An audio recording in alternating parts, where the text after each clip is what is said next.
As a performing arts kid, the only way I thought to express myself was on the dance floor, on stage. When I feel either sad or I'm frustrated or angry, the stage would allow me to express everything.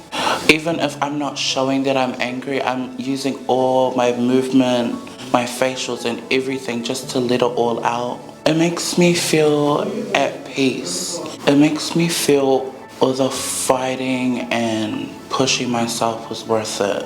At that moment, I'm free from it all, I guess. With the Māori culture side of things, there's like a certain like tikana or protocol that you have to follow, but there's no like sort of protocol where it talks about the mental health. More based on what you want to display to the audience so that they can get a full glimpse of what the story is about, because it can be all based on your facial expression, movement. If they can read based on those 3 points, then they can understand what you're trying to say. How would it make me feel? When I sing, I always sing based on how I feel with the song.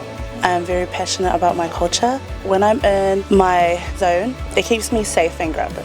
And I fall in love with what I'm performing. I feel unstoppable. No one can touch me, no one can hurt me, and I give it 100%. Pretend I'm the only one in this world. Kept me grounded. My culture is a reality. Instead of staying in my head, it's a way for me to come out from my head, all the talking that I hear within. Kapahaka has helped me break through so many obstacles that my mental health has been holding me back from.